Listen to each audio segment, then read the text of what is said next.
بسم اللہ الرحمن الرحیم. السلام علیکم. میں پروگرام ایٹ رائٹ کے ساتھ آپ کی خدمت میں حاضر ہوں. آج کا جو پروگرام جو ہم بات کریں گے وہ ہے حمل کے دوران ہونے والی ڈائبٹیز کے بارے میں. جی ہاں، یعنی جس کو کہ انگریزی میں ہم جسٹیشنل ڈائبٹیز کہتے ہیں.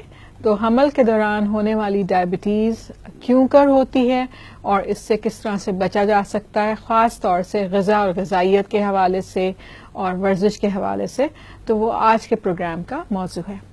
تو سب سے پہلی بات یہ ہے کہ یہ حمل کے دوران ہونے والی ڈائبٹیز ہوتی کیا چیز ہے.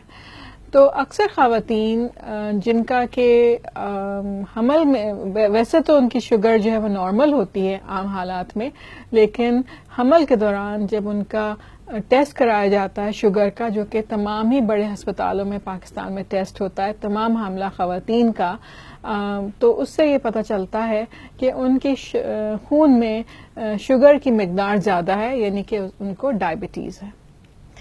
اکثر خواتین یہ سمجھتی ہیں کہ یہ کوئی بہت خطرے کی بات نہیں ہے، کیونکہ عام طور سے عموماً یہ ڈائبٹیز جو ہے جب ڈلیوری ہوتی ہے تو اس کے بعد ختم ہو جاتی ہے، نظر نہیں آتی، ڈسپیئر ہو جاتی ہے. لیکن اس میں مسئلہ یہ ہے کہ جن کو یہ ڈائبٹیز اس حصے میں اپنی عمر کی ہوتی ہے یا حمل کے دوران ہوتی ہے، ان میں عام ڈائبٹیز یعنی جو عام طور سے ڈائبٹیز لوگوں میں پائی جاتی ہے وہ ہونے کا خدشہ بہت زیادہ ہوتا ہے. کچھ تحقیق سے یہ ثابت ہوا ہے کہ کوئی حمل کے دوران ہونے والی ڈائبٹیز جس کو کہ ہو، اس حمل کے کوئی تقریباً 5 سے 10 سال کے درمیان تقریباً 80% خواتین جن کو یہ ڈائبٹیز ہوئی ہوتی ہے ان کو عام ڈائبٹیز جس کو کہ ٹائپ 2 ڈائبٹیز کہتے ہیں وہ ہو جاتی ہے. تو اس وجہ سے یہ بہت لمحہ فکریہ ہے، کیونکہ مثال کے طور پر اگر ایک خاتون کا حمل جو ہے وہ 22 سال کی عمر میں یا 25 سال کی عمر میں ہوتا ہے، تو اس حساب سے یہ سمجھ میں آتا ہے کہ کوئی تقریباً 35 سال کی عمر تک پہنچتے ان کو عام ڈائبٹیز ہو جاتی ہے. اور 35 سال کی عمر جو ہے وہ بہت کم عمر ہے ڈائبٹیز ڈیولپ ہونے کے لیے. ویسے تو کسی بھی عمر پہ ڈائبٹیز نہیں ہونا چاہیے، لیکن جتنا عمر میں جتنا کہ نوجوانی یا جوانی میں ڈائبٹیز ہو جائے گی اتنے ہی اس کے کمپلیکیشنز بعد میں ہونے کا خدشہ جو ہے وہ زیادہ ہوتا ہے. تو اس لیے بھی یہ پریشانی کی بات ہے کہ حمل کے دوران ڈائبٹیز ہو. یہ تو ماں کی صحت کے متعلق بات ہو گئی.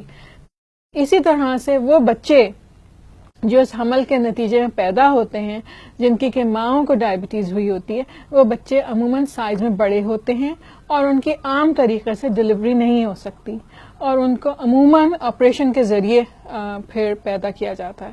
تو اس لحاظ سے بھی اگر دیکھا جائے تو یہ جو ہے یہ پریشانی کی بات ہے، یہ ایک کمپلیکیشن ہے.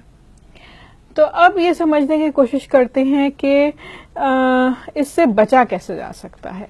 تو اس سے بچنے کے بہت 2-3 بہت بڑے بہت موٹے عوامل ہیں. ایک تو تحقیق سے جو کہ پاکستان ہی میں ہوئی ہے، ہمیں یہ پتہ چلا ہے کہ یہ ان خواتین میں ڈائبٹیز زیادہ ہوتی ہے جو کہ حمل کے دوران وزن بہت زیادہ گین کرتی ہیں.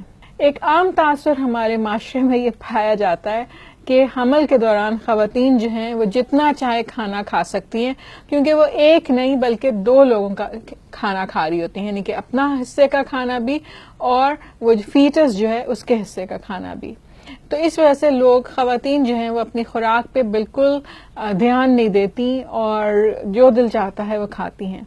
تو یہ بات درست نہیں ہے، کیونکہ زیادہ کھانے کی وجہ سے جو کہ ہماری عام طور پہ روزمرہ کی جو انرجی کی ریکوائرمنٹ ہے، حراروں کی ریکوائرمنٹ ہے، اس سے زیادہ ہو تو پھر ہوتا یہ ہے کہ وزن جو ہے وہ بڑھنے لگتا ہے اور وزن بہت زیادہ بھی بڑھ جاتا ہے. تو اصل میں بہت سوچ سمجھ کے کھانا کھانا چاہیے.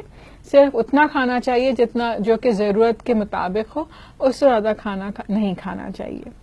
دوسری بات یہ سمجھنے کی ہے کہ وزن کتنا بڑھنا چاہیے حمل کے دوران. ظاہر ہے کچھ تو وزن بڑھتا ہے، تو وہ وزن کیسا ہونا چاہیے، کتنا ہونا چاہیے. تو اس بات کا تعلق جو ہے وہ پریگننسی سے پہلے خاتون کے وزن سے ہے.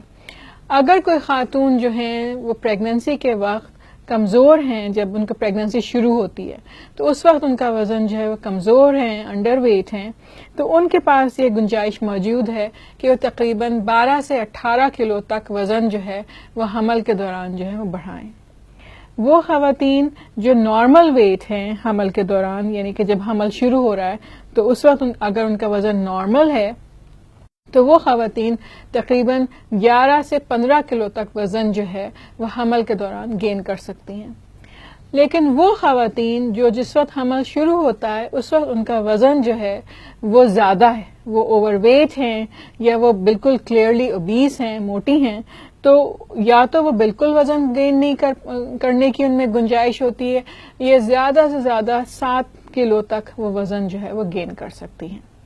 تو اس بات کو ذہن میں رکھیے، اگر آپ ان خواتین میں شامل ہیں جن کا وزن جو ہے وہ حمل کے شروع ہوتے وقت کم ہے یا نارمل ہے، تو اس میں تو گنجائش قدرے زیادہ ہے کہ وزن بڑھایا جائے، لیکن وہ خواتین جن کا وزن بہت زیادہ ہے، ایک تو مسئلہ یہ ہے زیادہ وزن کے ساتھ کہ عموماً وہ خواتین جن کا وزن زیادہ ہوتا ہے ان کا حمل نہیں ٹھہرتا، ان کو پہلے ڈائٹنگ کرائی جاتی ہے، جب ان کا وزن کم ہو جاتا ہے تو پھر حمل ٹھہرتا ہے، لیکن بہرحال ان میں پھر اس بات کی بہت زیادہ گنجائش نہیں ہے کہ وہ جو ہیں وہ یہ سوچ کے کھانا کھائیں کہ وہ 2 لوگوں کے حصے کا کھانا کھا رہی ہیں، ایسا نہیں ہے۔ کھانا وہ ایک ہی حصے کا کھا رہی ہیں، ہاں کھانا عقل مندی سے کھانا چاہیے کہ اس سے حرارے اتنے ہی ملیں جتنے کہ ایک انسان خرچ کر سکتا ہے، لیکن ساتھ میں جو وائٹامنز اور منرلز ہیں ان کی بہت اچھی مقدار جو ہے وہ کھانے میں موجود ہو۔ دوسری بات جو اسی سے ریلیٹڈ ہے وہ یہ ہے کہ صرف ہم وزن ہی کی بات نہیں کر رہے، بلکہ اصل میں وزن سے ہماری جنگ نہیں ہے، جنگ ہماری جسم میں موجود یا جمع ہونے والی چربی سے ہے یا فیٹ سے ہے۔ تو فیٹ پرسنٹیج جو ہے ہمارے جسم کی وہ کسی بھی حال میں زیادہ نہیں ہونی چاہیے۔ تو وہ لوگ جن کے جسم میں زیادہ چربی جمع ہوتی ہے اور جس کی وجہ سے وزن بڑھ رہا ہے اس پر ان کو نظر ثانی کرنی چاہیے۔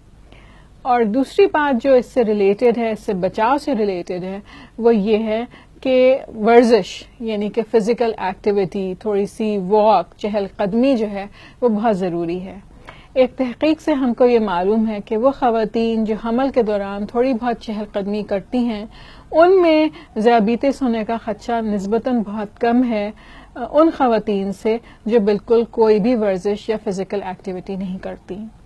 افسوس کی بات ہے کہ کچھ ہمارا ماحول، کچھ ہمارے ملک میں پارک کم ہیں، سائیڈ واک یعنی کہ فٹ پاتھ کم ہیں، یا ان پہ بجلی نہیں ہے، راستے روشن نہیں ہیں، اور دیگر وجوہات کی بنا پر خواتین جو ہیں ان کے پاس واک کرنے کے اکثر موقع بھی نہیں ہیں۔ تو ایسی صورت میں گھر کے اندر تھوڑی دیر کے لیے کوشش کرنی چاہیے کہ چہل قدمی کر لیں۔ اب سوال یہ پیدا ہوتا ہے کہ کتنی واک کر لیں یا کتنی چہل قدمی جو ہے وہ ہم کو ذیابیطس سے بچا سکتی ہے۔ تو امریکن ڈائبٹیز ایسوسی ایشن اور امریکن ہارٹ ایسوسی ایشن کے مطابق ہم اگر ہفتے میں کم از کم 5 دن 30 منٹ واک کریں روزانہ تو ہم جو ہیں اس کو کہیں گے کہ یہ مناسب فزیکل ایکٹیویٹی ہے، یہ مناسب ورزش ہے۔ ظاہر ہے وہ خواتین جس سے زیادہ کرنا چاہیں یا کر رہی ہیں وہ اور بھی زیادہ اچھی بات ہے، لیکن کم از کم ہفتے میں 5 دن 30 منٹ کی واک کرنا جو ہے وہ بہت ضروری ہے۔ اسی سے میں آپ کو بتاؤں کہ پاکستان میں ہم نے ایک تحقیق کی جس سے کہ ہمیں یہ پتہ چلا کہ شہروں میں رہنے والی خواتین کی ایک بہت بڑی تعداد جو ہے وہ کسی بھی قسم کی ورزش یا واک یا کچھ بھی نہیں کرتی۔ اکثر خواتین یہ سمجھتی ہیں کہ اپنے گھر سے اٹھ کر گاڑی میں بیٹھ کے بچے کو اسکول چھوڑنے چلے جانا اور واپس آ جانا ان کی فزیکل ایکٹیویٹی ہے۔ تو خواتین و حضرات یہ بالکل بھی فزیکل ایکٹیویٹی نہیں ہے۔ فزیکل ایکٹیویٹی یہ ہے جس میں کہ آپ خود چلیں یا کوئی اور ایروبکس یا یوگا یا ٹریڈ مل یا کوئی بھی اور طریقے سے اپنے جسم کے میں جمنے والی چربی سے کو پگھلانے کی کوشش کریں یا اس سے بچاؤ کی کوشش کریں تو اس کو فزیکل ایکٹیویٹی کہا جائے گا۔ اسی کے ساتھ میں آپ سے اجازت چاہوں گی اور امید کرتی ہوں کہ آپ اور سوال ہم کو لکھ کے بھیجیں گے۔ بہت شکریہ۔ السلام علیکم۔